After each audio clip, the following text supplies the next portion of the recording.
Krishna, Krishna, Hare Hare, Hare Rama, Rama Rama, Hare Hare, Hare Krishna, Krishna Krishna, Hare Hare, Hare Rama, Rama Rama, Hare Hare.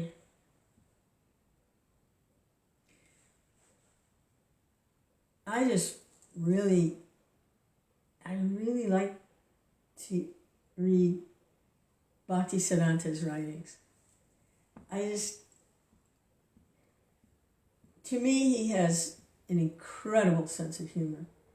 And I was just reading somewhere a psychological analysis of the different types of personalities and how they express their sense of humor.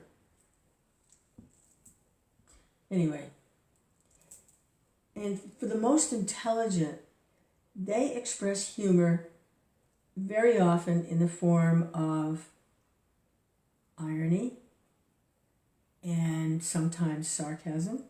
So it's kind of a dry sense of humor with a little zing on the end.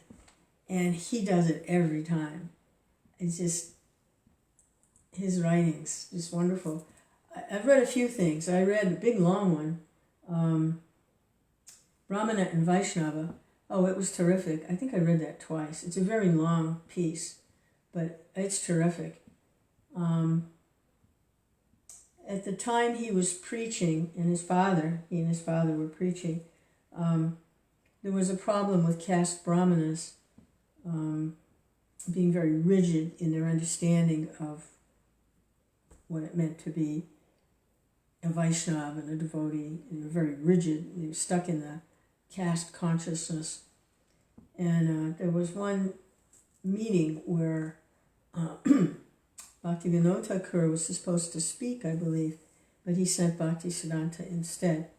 And Bhaktisiddhanta just floored him. And I can see from this work, Brahmana and Vaishnava, what he must have said at that meeting, because reading this essay, it's like, wow. It starts out very harmless and very matter of fact, and then it gets intense. And then it's actually quite funny. In other words, he shows the foolishness of the situation in such an incredible way. And so I wanted to read something else of his. I've never read it before. I don't know what it is. It's a shorter one, entitled A Probe into Life's Relativities. And I would really like to read that. And this is Prabhupada's guru, Prabhupada's spiritual master, Bhaktisiddhanta. When he saw Prabhupada, he said, he'll do everything. He'll do everything.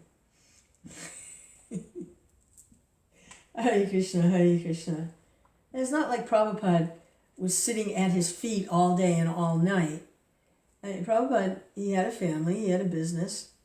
He met with Bhaktisiddhanta a few times, not that many, but there was something else going on there. It was like the sannyasi disciples, they were with Bhaktisiddhanta constantly, like right there with him.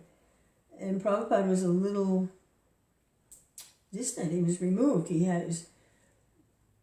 But transcendentally, spiritually, he was very close. He could hear Bhaktisiddhanta, and he took very, very seriously his spiritual master. It's not like he was sitting there all day and night, chomping down pakoras, Hare Krishna, Hare Krishna, Krishna Krishna, Hare Hare, Hare Rama, Rama Rama, Hare Hare. So, let's read this. It's not very long, but let's hear from Bhaktisiddhanta. This wonderful, incredible sense of humor. I haven't read this. I hope, the words aren't too long. They look okay. I seem to recognize most of the words. Okay, so this is A Probe into Life's Relativities, Bhaktisiddhanta. Our imperfect knowledge is now captivated within the mundane horizon, and we earnestly crave a release from the prison walls of unwholesome relativity. That experience will necessarily lead us to conclude the desirability of non-cooperation with finitudinal relativity. For when infinite relativity is talked of, we should not ascribe to any defects of finitudinal experience here. Infinite relativity is talked of. We should not ascribe to it. Oh, okay. Infinite relativity is different from finite relativity. So what he's saying is not to ascribe the aspects of our finite experience here to the infinite relativity, because this is titled A Probe into Life's Relativities. So he's indicating that in the infinite realm there are relativities, but they're not like the relativities here in the finite realm. Okay. The Supreme Lord did not confirm the impersonal phase of the fountainhead of nature and eternal supernature, but prescribed a long track which we should adopt in our sojourn in this temporal world as well as in proceeding to transcendence. He did not prescribe the short-sighted policy of non-cooperation with perishable, limited things of this world, but instructed us to utilize them in a proper direction to get our desired end.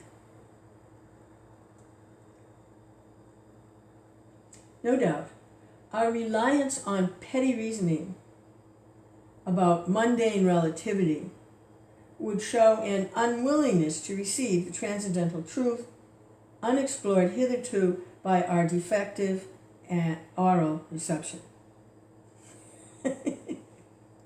But a lucky moment would give us an accidental opportunity of paying a little more attention to the remedy which is in its miraculous power proves the greatest relishing sauce of a thirsty soul.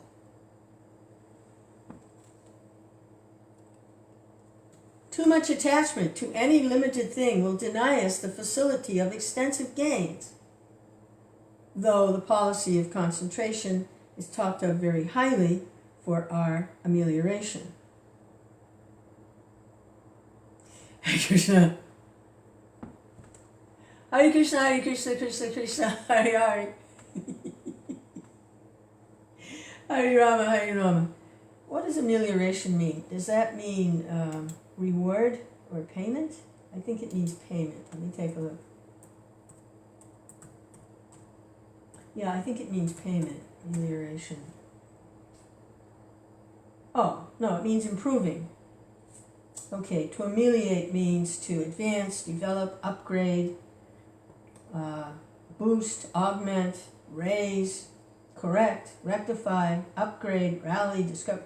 Okay, so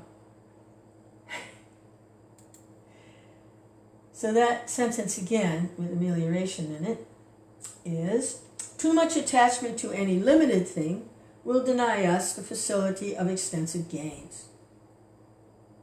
Though the policy of concentration is talked of very highly for our amelioration. Too much affinity for a thing produces marvelous results in a research scholar whose object is to bring out to view the hidden knowledge inherent in the outward object. The operation of time has set up the function of durability acquired thereby, as for example, in the existence of an ephemera.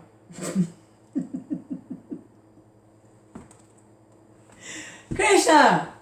The operation of time has set up the function of durability acquired thereby,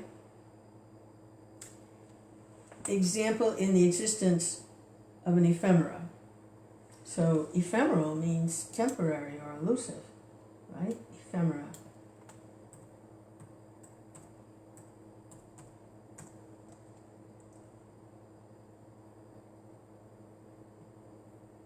Things that exist or are used or enjoyed for a short time. Okay, yeah, things that exist or are used for a short time. Okay, the operation of time has set up the function of durability acquired thereby, as for example in the existence of something that is used for a little while, ephemera.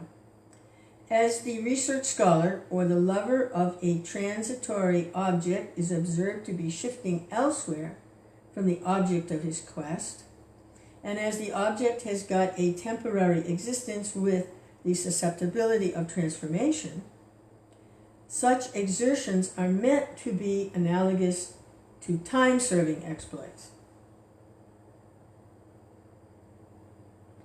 The thing that the scientist is studying is temporary, so it's a time-serving exploit to study something that's temporary.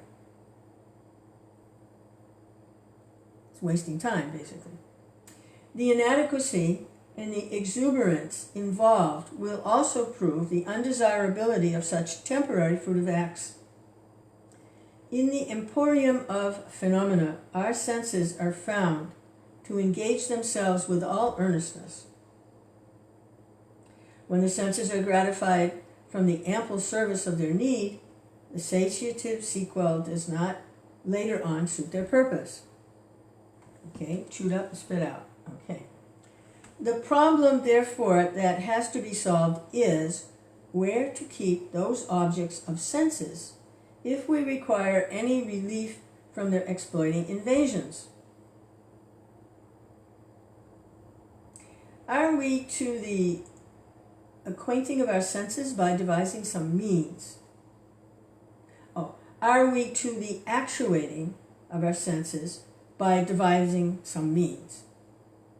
The enjoyer of the objects as well as the enjoyed objects are both situated on a tentative position of time. As the positional existence and activities are captivated in a part of time, these discrepancies should be redressed somehow to have a proper solution of these puzzling questions. We deal with shaky, non-absolute things, so we should have an inner desire to know the direction of the absolute. We have had an irrepressible function of handling the phenomena by our senses, and the objects which manipulate our senses are found to be transformable because we are compelled to select our position in a place where there is no such trouble. Therefore, we seek for shifting ourselves from all limited platforms to one which is secure. So the truth can't be known by the temporary senses. Association with the phenomenal objects has given rise to disruption. So, disassociation is readily picked up as a remedy. And how to handle this function should be the next question. By dissociation, we mean to get rid of the relativity of knowledge, that is, to sacrifice our cognitive principle, which is inculcated by a certain school. Maximization of knowledge might swallow up the different positions of observed and observer. And uninterrupted knowledge without the two wings of eternity and persistent dissociation from the manifested world. Maximization of knowledge might swallow up the two different positions of observed and observer. And uninterrupted knowledge without the two wings of eternity and persistent dissociation from the manifested world. Okay. When we ascertain that non-cooperation will give us what we have sought, do we mean to make ourselves abstain from all necessities of life in order to gain perfect dissociation from the imperfect objects? Yeah, so he's exploring where's the balance between becoming detached and still dealing with everything? Where's the balance? Do we completely dissociate and then nothing? Impersonal? Nothing? Because we just deduced and logically understood that to become totally involved is useless because everything's temporary and you just end up serving time or useless labor. So then to swing to the other side, do we just dissociate from everything and then there's nothing? So he's exploring that. And he says, when we ascertain that non-cooperation will give us what we have sought, do we mean to make ourselves abstain from all necessaries of life in order to gain perfect dissociation from the imperfect objects? The answer will be no. We need not put a stop to receiving the necessaries of life, but we accept only those functional activities that are necessary for our definite inadequate things to serve as ingredients facilitating a move towards the eternal blissful knowledge without any reference to our misdirected enjoying mood. So the things are inadequate, but they serve as ingredients facilitating a move towards eternal bliss and knowledge without us getting entangled in the enjoying mood.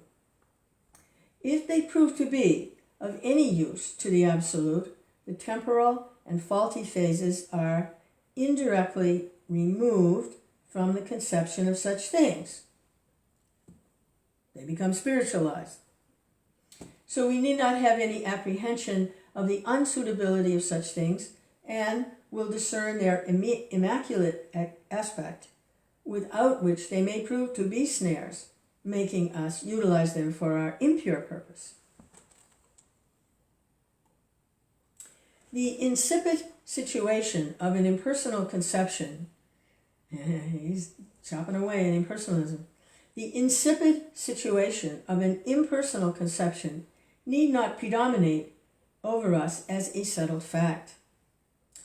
On the removal of our enjoying propensities in connection with our temporal entities, elements incorporated with the absolute truth.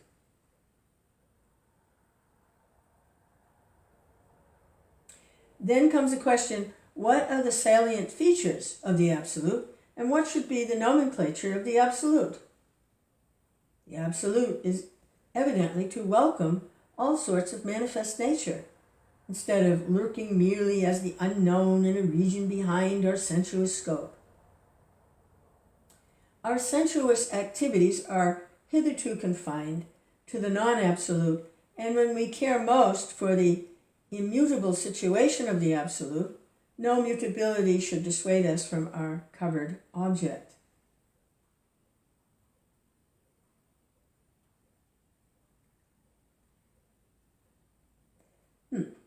Our sensuous activities are hitherto confined to the non-absolute. We're conditioned. When we care most for the immutable situation of the Absolute, we turn our attention toward the Supreme, no mutability should dissuade us from our covered object when it takes on a different aspect. If we want to clear out of the position of serving transformable objects and have only a single connection of all manifested things with him,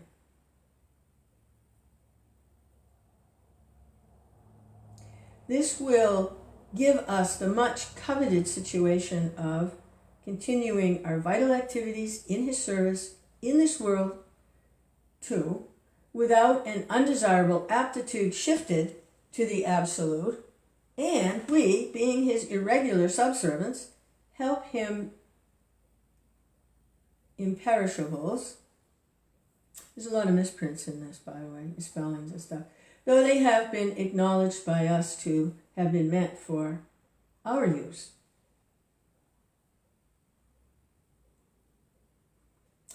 So the greatest facility is afforded by our serving temper in place of our wrong enjoying mood, which proves fruitless in the long run. So the greatest facility is afforded by our serving temperament in place of our wrong enjoying mood, which proves fruitless in the long run. Krishna. Dissociation from undesirable things. When we have in view the eternal blissful knowledge, will exactly serve the purpose if we can trace out their connection with the Absolute, having no bearing with their origin, and simply welcome with a consideration that they have had only eternal association.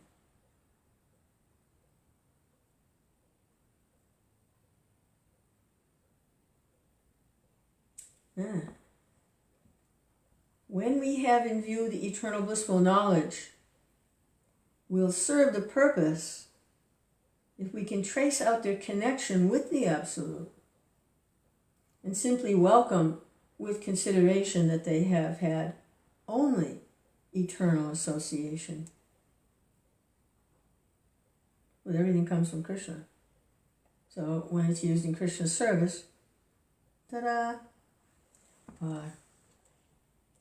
Hare Krishna, Krishna Krishna, Hare Hare.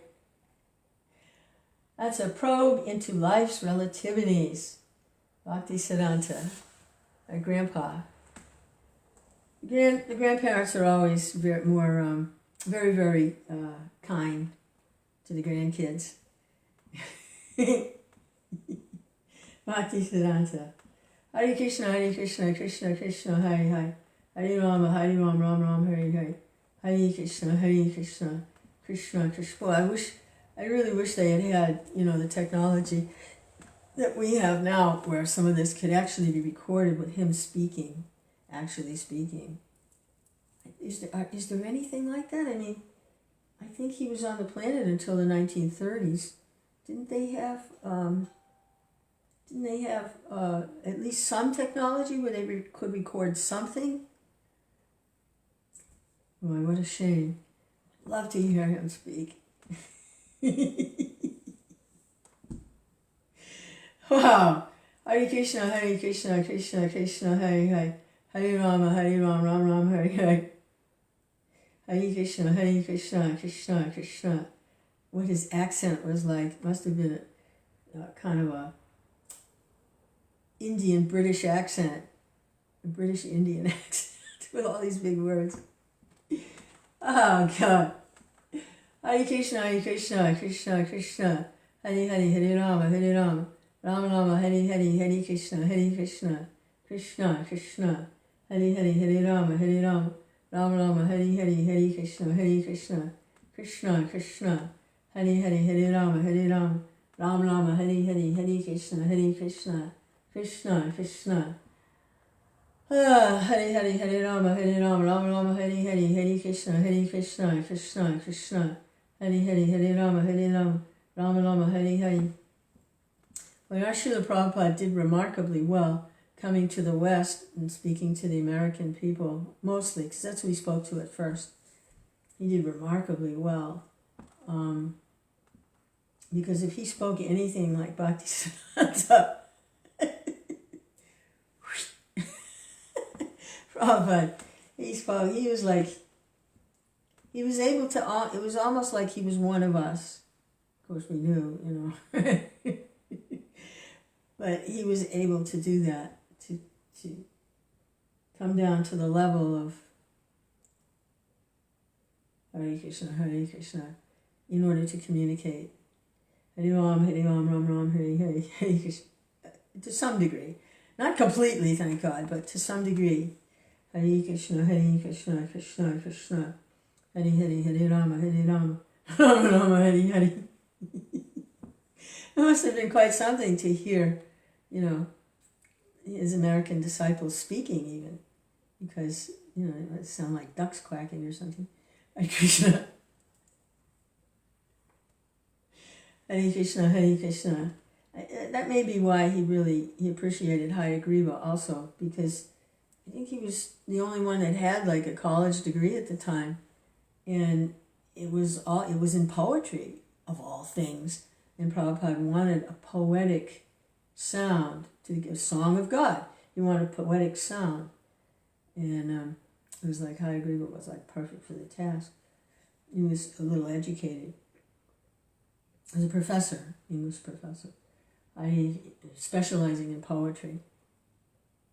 Hare Krishna. Hare Krishna, Hare Krishna, Krishna, Krishna. I think that's another reason why, even though there's a lot of mistakes in that original Gita, I just, aside from the facts what I, grew up with, I just like the sound of it, it has a sound to it, like a poetic sound to it. Hare Krishna, Krishna, Krishna. Hare Hare Rama, Rama Rama, Hare Krishna, Krishna. Whatever works, the edited ones are very scholarly, and there's a lot of people that's, becoming devotees because it's not, it's just, there's something for everyone in Krishna consciousness. Thank God. What is it? It takes on new meaning when Prabhupada says, built a house the whole world can live in. He built a house the whole world can live in. Hare Krishna. Hare Krishna, Hare Krishna, Krishna, Krishna. Hare Hare, Hare Rama, Rama Rama, Hare Hare, Hare Krishna, Krishna, Krishna. Hey Ananga. Hello Ananga. Hare Krishna. Govinda. Hare Krishna, Krishna, Krishna. Hare Hare, Hare Rama, Rama Rama, Hare Hare, Hare Krishna, Krishna, Krishna. Hare Hare, Hare Rama, Rama Rama, Hare Hare. That was kind of short. I think I have enough energy. Maybe I could read another one of Bhaktisiddhanta's kind of smaller ones here. Just really love to hear. Now, I've never read this one. It's a fairly short one. It's called Movement of Unalloyed Devotion. These are articles, many of them, that were printed in the Harmonist. It was a publication that came out fairly regularly. This was 1929.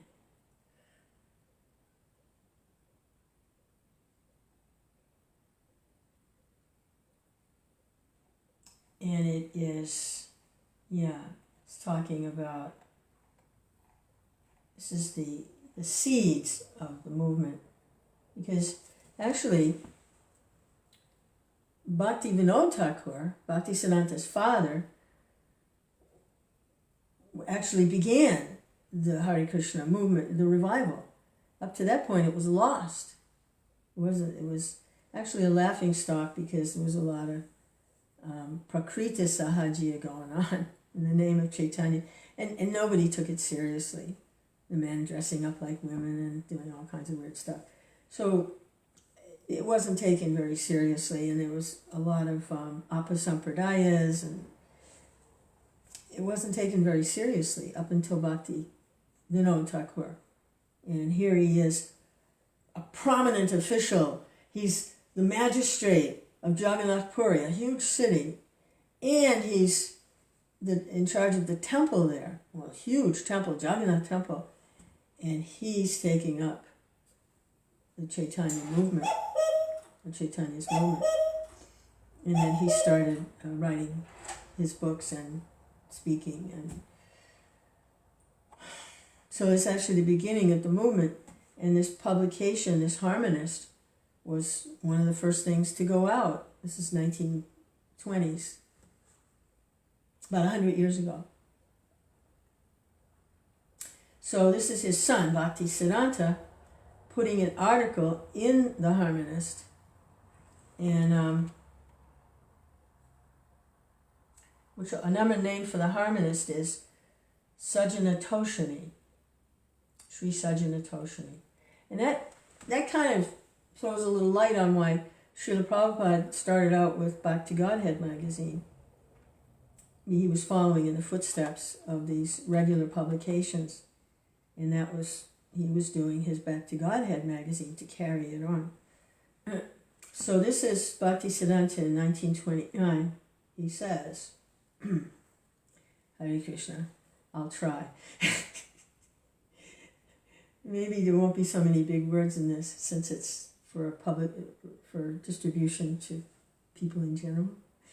The Sajjana Toshini was founded by Bhakti Vinod Thakur as the journal of the present movement of pure devotion initiated by himself as a follower of Sri Rupa Goswami, the associate of Lord Chaitanya, who was made by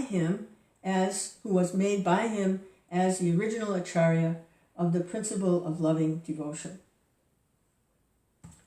The movement has spread widely since the foundation of Sajjana Toshini. A very large number of sincere souls of this country have attained the life of loving service to the Lord.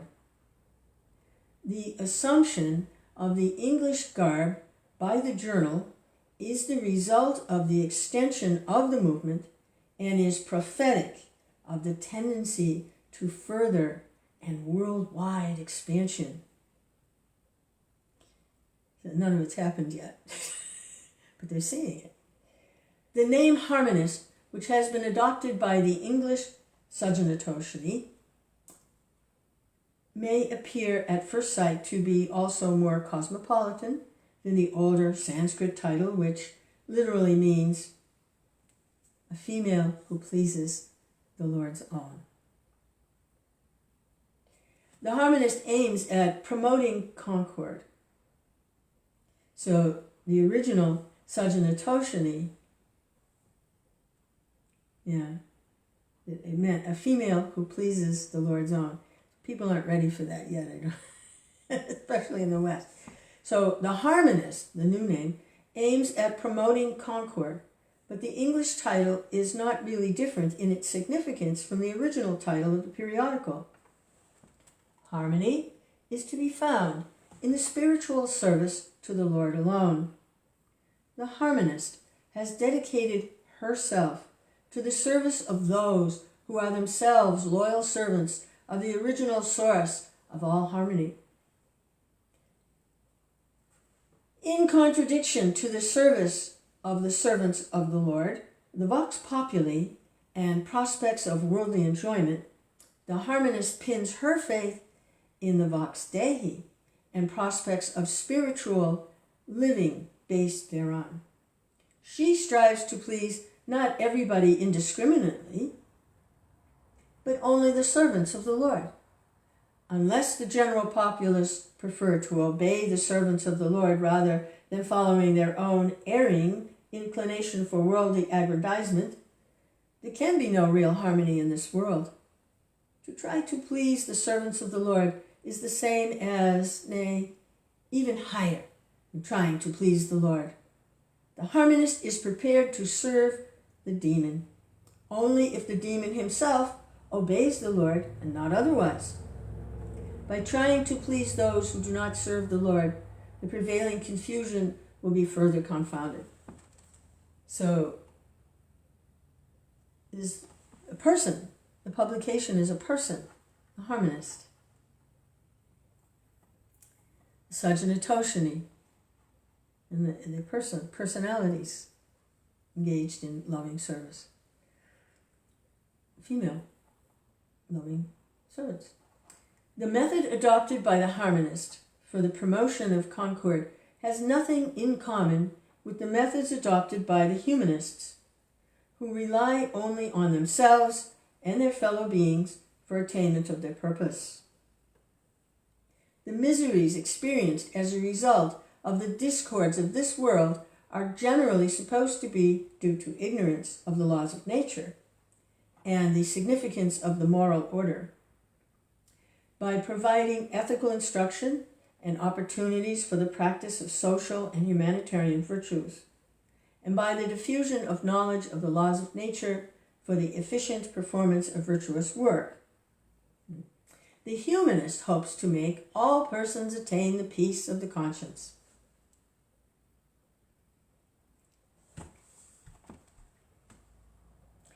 The plan and object of the harmonist does not believe that instincts of fallen souls can supply the real basis for rearing the structure of universal peace and happiness. He follows this female. The plan and object of the harmonist.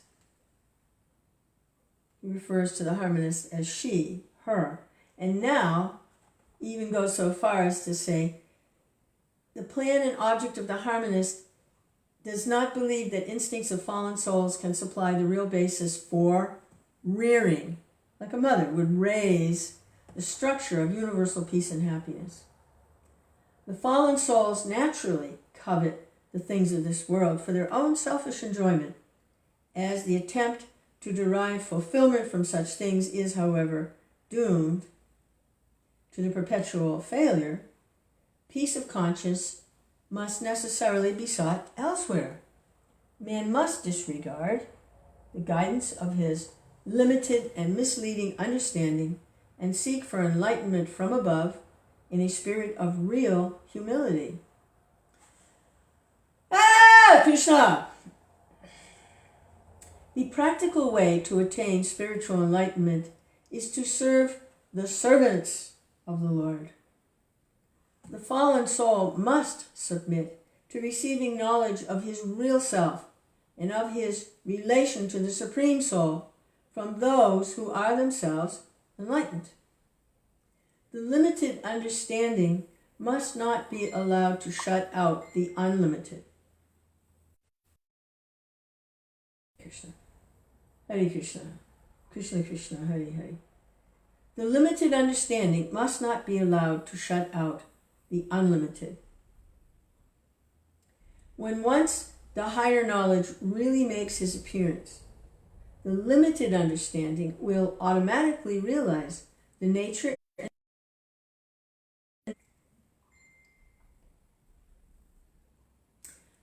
when a call comes in, it interrupts. So, Hare Krishna. It'd be nice if they check and see if maybe I was live at the time before they try to call. I'll mention it and see. Okay. Evidently they didn't check. All right, anyway. The limited understanding must not be allowed to shut out the unlimited. When once the higher knowledge really makes its appearance, the limited understanding will automatically realize the nature and method of spiritual activities in the light that comes from the source of all light.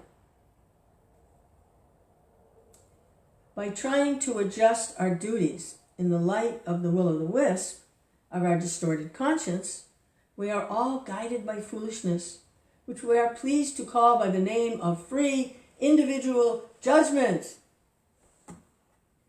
Real freedom is an eternal quality of the spotless soul, who has no affinity with or hankering for his own selfish enjoyment. Neither is the soul in his natural condition of enlightened freedom disposed to the self-destructive vanity of stoic passivity.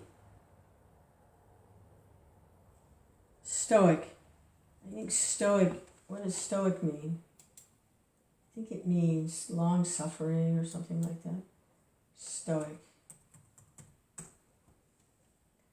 A person who can endure pain or hardship without showing their feelings or complaining is very stoic. It's a stoic person. Stoic. Stoic. Okay. Where was I? Back. Okay. Hare Krishna. So, real freedom is not free for all, anything goes, or that's the extreme on the bell curve, or don't show your feelings and just passivity and like, yeah.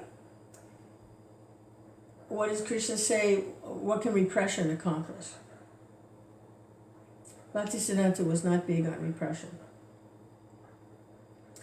The free soul's unremitting and sole concern is to serve the transcendental truth, which is obscured in his fallen state by the fog created by the vanity of the stoic manner to which the soul subjects himself by his own free choice.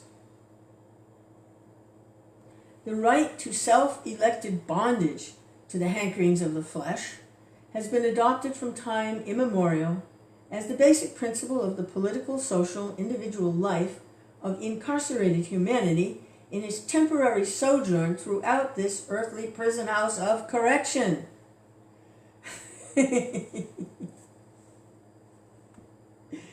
The harmonist pleads for a revision of this basic principle of life in the light of higher considerations.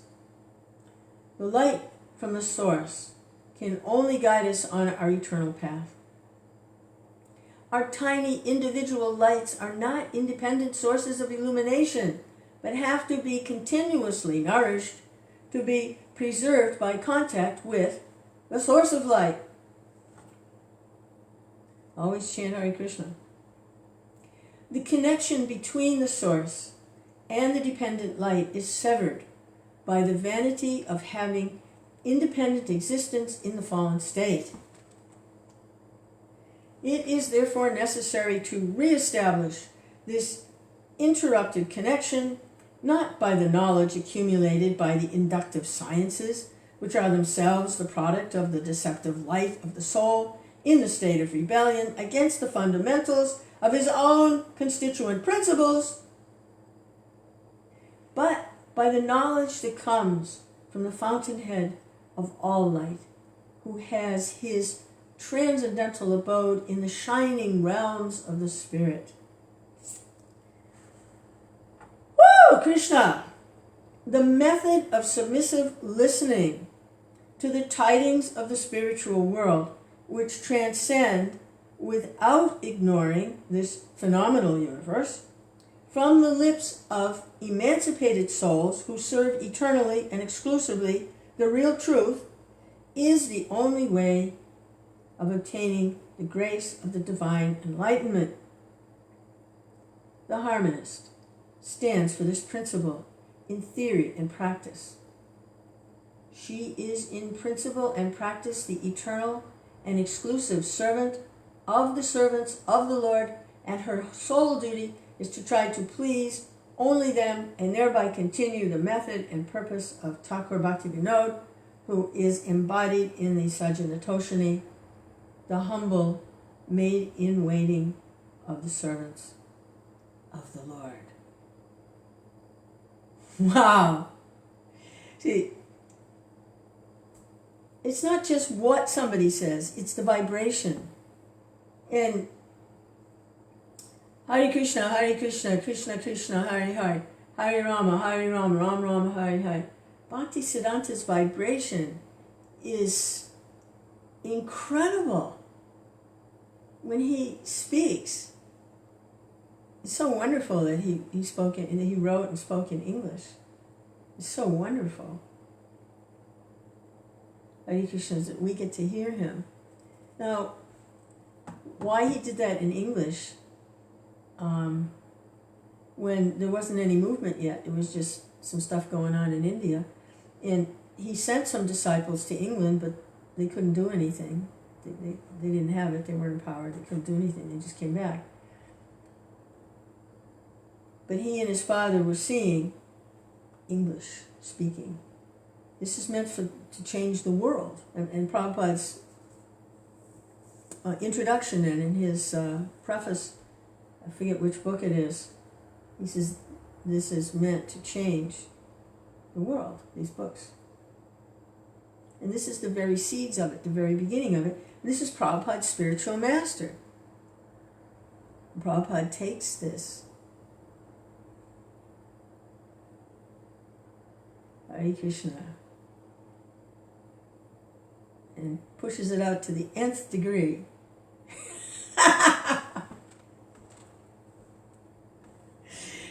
Oh my goodness. Hare Krishna, Krishna Krishna, Hare. So where's it going from here? It's the Lord's desire that the whole universe gets liberated. The whole universe goes back to Godhead. They're already coming from different planets just to take part in this movement. Look at these children in the second generation. You know they're coming from like really incredible higher places. The talents they have, the singing, the dancing. There's even one who's like a magician. And their features, they're beautiful. You know, I was like, okay. Hare Krishna, Krishna Krishna, Hare Hare. Hare Rama, Rama Rama, Hare Hare. Is that the end? Is there more? No, that was the end. Yeah, wow. I love reading Bhaktisiddhanta's writings. I love to hear from him. It was everything in perspective, you know, more perspective. Hare Krishna, Krishna Krishna, Hare Hare. Hare Rama, Rama Rama, Hare Hare. Hare Krishna, Krishna Krishna. It's only 100 years ago, you know. Hare Krishna, Krishna Krishna. There was nothing. There wasn't even any technology. Well, 1929, what was it? They had silent movies, black and white, some movie they would film going like this with the reel, you know, it's a movie. Hare Krishna, Hare Krishna. Actually, some really nice devotional movies that were produced right around this time, the 1930s. One of them, oh boy, it's great. It's Tukaram, English subtitles, but it's well worth watching. It's really, really wonderful. Really wonderful movie, Tukaram. And then there's another one about the life of Lord Chaitanya. And you know they were influenced by Bhaktisiddhanta's, they're Indian movies. You know they were influenced by Bhaktisiddhanta's preaching. Bhakti Vinod. Hare Krishna, Krishna Krishna. Well, that was fun. Hare Rama, Rama Rama, Hare Hare. Let me see, it's kind of small. I have some glasses here. Hello. I see something. Where are you reading from? Oh, yeah. There's a site. I'll post the link. There's everything on there. Everything you can imagine is on there. Whoever's doing it, it's really, really great service. ISKCON Desire Tree. It's a great service. All the Gaudiya Math writings, all the Acharyas, everybody's writings are on there. It's fantastic. Yeah, I'll post the link.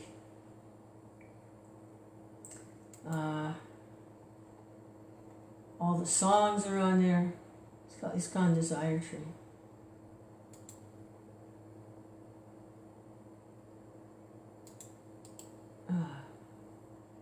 Let me go back here.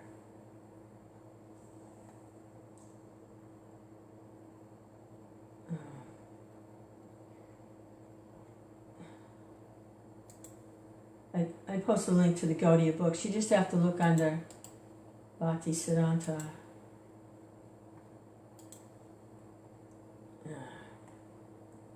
Krishna.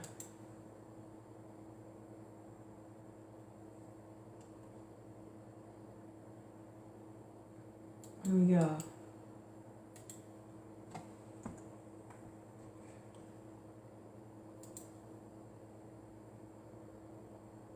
Okay.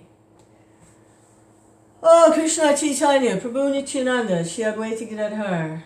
Today, taking a break from the porch thing is through. There's only a couple little cosmetic things. I put a handle here and a little latch there and slop some linseed oil on it to protect the wood. I don't have to think about it anymore. Hare Krishna. I'm sure there'll be something else. But for now, I'm free to hear and chant. Hope you're all doing well.